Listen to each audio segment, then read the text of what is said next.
Sam Abraham returned home with love in his heart. Rekha Narayanan came with secrets in hers. Asterisk. Their quiet village saw a mismatched couple. What no one saw was the deadly plan brewing behind closed doors. What began as a controversial love marriage soon spiraled into a case of poison, betrayal, and a vanishing man named Naveen. By the time the truth surfaced, one was in a grave, another behind bars, and the third never found. In a sleepy village on the outskirts of Kottayam, where time seemed to move slowly and tradition ruled daily life, the return of Sam Abraham stirred quiet curiosity. The Abraham family had long been respected in the community, deeply religious, known for their generosity, and firmly rooted in the values of the Syrian Christian Church. After 5 years working in Qatar as an HVAC technician, Sam came back not just with savings, but with something far more unexpected: a wife no one had ever heard of. Her name was Rekha Narayanan. She was from Uttar Pradesh, a Hindi-speaking nurse. Sam had met during a brief hospital stay overseas. Their marriage had been quiet, unannounced, and quick. Sam informed his family over a short video call, and within a month, he was back in Kerala with Rekha by his side. The community's reaction was anything but warm. Whispers grew like vines. A North Indian woman, a sudden marriage? No parental blessing? It didn't sit right with anyone. Rekha was beautiful in a sharp, silent way, polite, but distant. Her skin was pale, her voice soft, and her eyes unreadable. She didn't attend church, barely interacted with neighbors, and spent long hours either locked in her room or taking evening walks alone. To the locals, she was a mystery, and in a community where everyone knew everyone, mystery was dangerous. Sam, on the other hand, tried to bridge the gap. He hosted a small tea gathering, invited church elders, and made a few rounds in the village to explain that Rekha was different, but kind-hearted. But the damage was already done. His mother, a proud and traditional woman, refused to come out of her room during the tea gathering. Sam's older brother, who lived in Dubai, sent him a scathing voice note filled with disappointment. Even Father George, who had known Sam since he was a boy, remained unusually quiet about the marriage during Sunday Mass. As weeks passed, the tension inside the Abraham home thickened. Sam started missing morning Mass, something he had never done in his life. His bicycle, once seen every morning parked outside the fish market, was now covered in dust. Neighbors noticed that Rekha never smiled, never looked anyone in the eye. Children avoided their compound. Some whispered about black magic. Others suggested that Sam had been manipulated or bewitched. What no one saw, however, was the quiet strain eating away at Sam. He had married Rekha for love. He believed their bond could overcome community judgment and cultural difference. But inside the house, it was a different world. Rekha kept her distance. Their meals were silent. At night, she would often sleep in the guest room. She made no effort to speak in Malayalam or mingle with his friends. Whenever he asked her about her family, she gave vague answers. One night, Sam called Dr. Meenal Taneja, Rekha's close friend who had been unable to attend the wedding. He spoke for less than 5 minutes. Meenal later remembered the call as uneasy and incomplete, as if Sam wanted to tell her something but couldn't. That call would be the last time anyone outside the home heard Sam's voice. Within just 2 months of their return to Kerala, the unwelcomed marriage started to collapse, not in loud arguments or public drama, but in quiet, suffocating silence.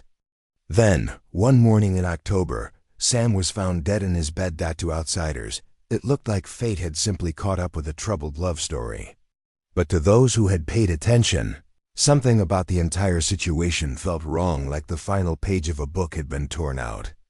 And for those who knew Sam well, one thing was clear: he had always trusted love. But perhaps this time, it had trusted the wrong person. The sun rose gently over the coconut trees lining the Abraham residence, casting long shadows across the tiled roof. It was a morning like any other, yet inside the house, Everything had changed forever. Sam Abraham, just 29 years old, was found lifeless in his bed. His face appeared calm, his body untouched, no signs of distress or violence. Rekha claimed she had woken up early, made him tea like usual, and left him to rest while she prepared breakfast. When she returned an hour later, he wasn't breathing. The death certificate listed cardiac arrest as the cause. No further inquiry was initiated. After all, Sam had no known enemies. His life had been unremarkable on the surface. A man who came back from the Gulf, married quietly, and lived simply. His funeral was rushed, buried within 24 hours under church rites. Only a handful of mourners attended, mostly distant relatives and some neighbors who came more out of curiosity than grief.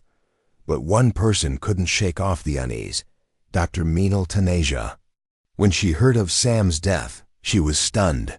Sam was young, physically active, and hadn't reported any health issues to her or anyone else.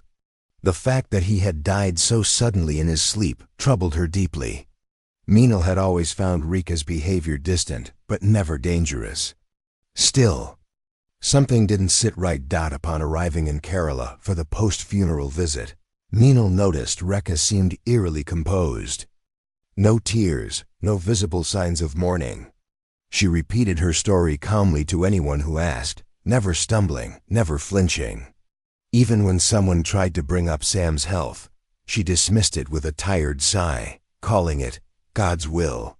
The Abraham house, which once echoed with Sam's laughter and gospel music, now felt cold. The curtains remained drawn. Sam's clothes were already packed in boxes, as if he'd been gone for months instead of days. Meenal quietly observed everything. She noticed a set of teacups on the kitchen counter, only one cleaned. A pack of sugar sat open beside a small jar of herbal powder. She found no medicines, no prescriptions, no hospital appointments noted. On the calendar. Later that evening, Meenal visited Father George to express her concern. She brought up Sam's sudden death, his perfect health, and Rekha's odd demeanor. The priest, a man of few words, admitted he too had sensed something unnatural about Sam's death, but lacked any proof or reason to raise alarm. Sam's body had been buried without an autopsy. The case, for all practical purposes, was closed, but Meenal wasn't ready to let it go. She contacted Inspector Umesh Rawte, an old college friend working in the crime branch. At first, Umesh was hesitant. There was no evidence of foul play, no complaint filed, no motive visible. Still, he agreed to look into it informally. His first step was to request Sam's recent medical records. What he found deepened the mystery. Sam had undergone a full health checkup just 2 months before his return to Kerala. The report listed all vitals as normal, with no signs of cardiac issues. In fact, Sam's cholesterol, blood pressure, and ECG were all in excellent range. For someone in such good shape to suddenly die of heart failure raised a red flag. Umesh decided to speak with Rekha. Her responses were mechanical. She repeated the same timeline of events. Woke up early, made tea, left him to sleep. No quarrel. No complaints. She refused a second post-mortem request, saying she couldn't bear the trauma. With no permission for exhumation, Umesh turned to forensic alternatives. He ordered a discrete toxicology analysis based on residual fluids collected. At the time of burial, an unusual move, but not impossible if executed quickly. While waiting for results, he began checking phone records, CCTV footage from nearby shops, and details about Rekha's past. Days later, the lab report arrived. Sam's system had shown traces of potassium cyanide, an odorless, fast-acting poison. The cardiac arrest wasn't natural. It had been induced. The case, once dismissed as a tragic death, was now reopened as a suspected homicide. But the motive remained hidden. Who would poison Sam? Why? And how had Rekha managed to walk away without raising suspicion? For the first time since Sam's death, the quiet village began to buzz again, not with gossip, but with fear. What had seemed like a love story against all odds was beginning to look like a calculated trap. The toxicology report had changed everything. Sam Abraham's death was no longer a tragic natural event, it was a murder. The poison used, potassium cyanide, was fast-acting and extremely lethal, typically causing death within minutes. The fact that Sam had consumed it and then appeared to die in his sleep pointed to a carefully planned method. Someone had given it to him in a form that he wouldn't detect, most likely in the tea Rekha said she made that morning. Inspector Umesh Rawte began to focus intensely on Rekha Narayanan. Her background became the focal point of his investigation. She had been working at a private hospital in Noida before she moved with Sam to Kerala. When Umesh contacted the hospital, he was met with silence at first. After pushing further, he was informed off the record that Rekha had been involved in a past incident. A former fiancé, one Arvind Malhotra, had died mysteriously just days before their engagement ceremony. His death had also been ruled a sudden cardiac arrest, and no one had questioned it then. The case file was closed within a week. Umesh now had two sudden deaths, two men close to Rekha, both allegedly dying of heart failure in their late 20s. That was more than coincidence. Still, without hard proof linking Rekha to the poison, he couldn't make an arrest. He began combing through her recent activities in Kerala. She had visited the local hospital several times, according to surveillance and staff logs. One of the stops she made stood out. She had visited the dental lab in the hospital a few weeks before Sam's death. That detail became crucial. Dental clinics often used cyanide-based compounds in root canal procedures and chemical cleaning agents. The lab had poor chemical handling protocols, and there was no strict logging of toxin access. It wouldn't have been difficult for someone with medical training, like Rekha, to take a small quantity without drawing attention. Umesh traced her purchases leading up to the murder. She had bought a large packet of sugar and 2 new teacups. Just days before Sam's death, one of those cups had been packed away when Meenal visited the house, but the other remained in the kitchen. It was cleaned thoroughly, but a forensic test revealed trace elements of a cyanide compound inside the ceramic surface. It was a slim piece of evidence, but it was evidence. He also found that Sam had made repeated attempts to call someone in. The days before his death, most of the calls went to Meenal, but one number showed up repeatedly unfamiliar and unregistered. Umesh traced it to a man named Naveen Rajput, a former patient of Rekha's from Noida. He was no longer in the city. In fact, records showed he had quit his job, vacated his apartment, and disappeared entirely within 2 weeks of Sam's death. Investigating Naveen's background led to more disturbing findings. He had a record of mental health issues, manipulation, and a pending harassment complaint filed by another nurse. It became increasingly likely that Rekha and Naveen had been in touch for a while, and Sam may have never known the full story. Umesh pieced together a theory. Rekha had fallen under Naveen's influence. Whether she loved him or was manipulated by him wasn't clear, but she had acted with purpose. She likely stole cyanide from the dental lab, laced the sugar or tea, and fed it to Sam the morning of his death.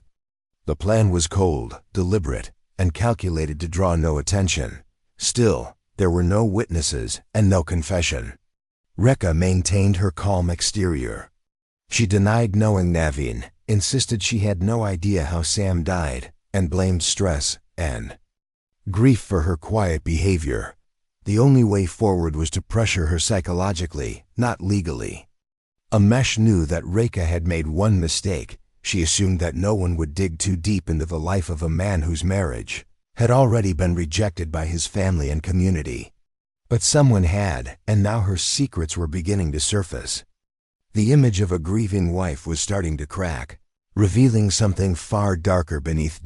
It was a humid evening when Father George received a call from Inspector Umesh asking to search Sam Abraham's bedroom again. Permission was granted without hesitation. The priest had never fully believed the simple explanations around Sam's death. He had noticed changes in Sam during the final weeks of his life: his withdrawn nature, his absence from church, the quiet, haunted look in his eyes during their last meeting.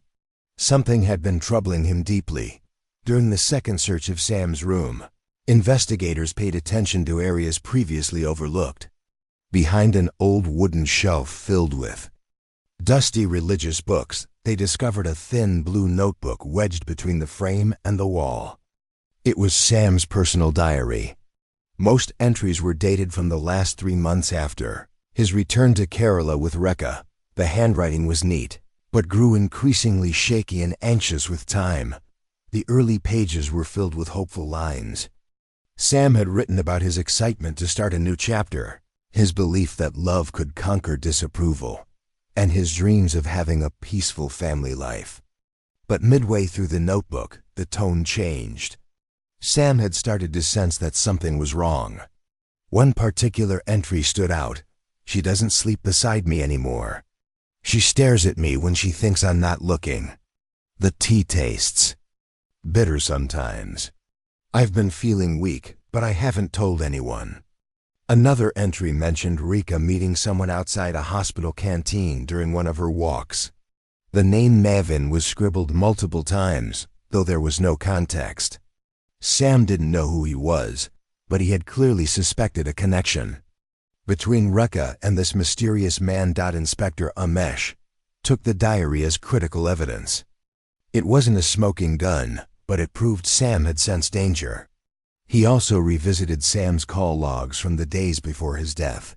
Sam had tried to contact Father George, Mino, and another number with a Delhi code multiple times in the same night. All calls went unanswered.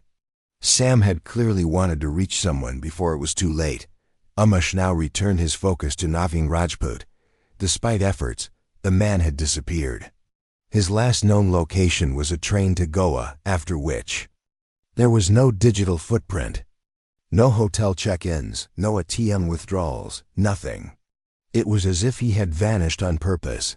A psychological profile of Rekha was prepared.